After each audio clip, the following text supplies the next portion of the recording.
what else can we do to strengthen the relationships within our tribe and cross the bridge to empathize and deepen those relationships with those not in our tribe? Yeah. One thing that I've really done is I've become much more skeptical. And I used to be one of those people who would find somebody who is misinformed and sharing something on social media or publicly that was wrong.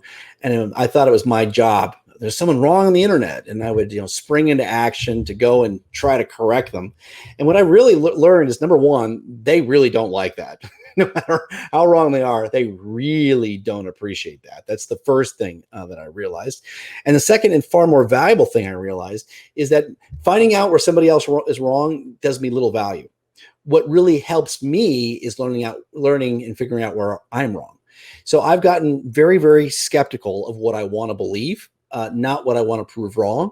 So when someone says something to me and I go, oh yeah, that's certainly true, that's my moment where I go, wait a second. Am I just hearing what I want to believe, or am I hearing what actually is truthful? So I treat all of my knowledge and all of my beliefs as temporary, pending new information. And I will discard a bad belief or bad knowledge.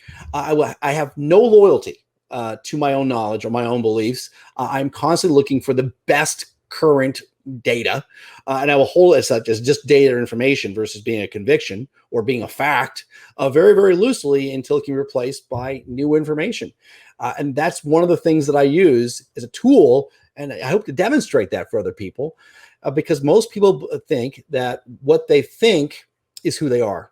And I really disavow that mentality of you are what you believe. I am this great consciousness, this great witness inside, which has my heart and my soul inside of it that wants to do well for the human beings. And that's the part that I want to go to, not to my ego, which contains my judgmentalism and my tribalism.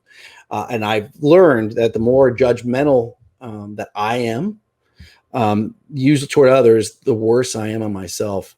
And so I really find judgmentalism and tribalism to be a very, very effective form of emotional rot.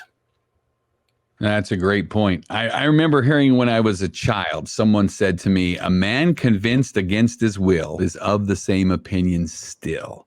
So when we try to change each other's opinions, we only dig in deeper. So I like what you're saying, that even if you just have in your heart and in your mind, I don't know absolute truth. What if they're 1% right?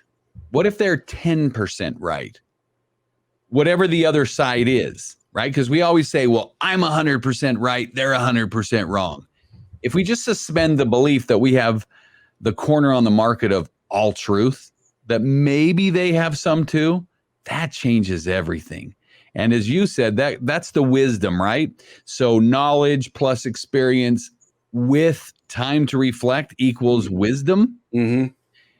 How are we going to help those younger? I don't want to say the millennials because that puts them in a box, but those younger than you and I see things differently, because we can't just say, well, they'll grow out of it in 20 years. You're suggesting we can do something now, not just let people get older.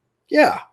Well, my objective whenever I'm having a conversation with somebody, whether they're 88 or 28, is usually the same. And that is not to win. It actually is to increase my empathy and my ability to cooperate with other Americans. I'm as a leader, and I do a lot of leadership training, I really think the best thing that I can do as a leader is make a good decision.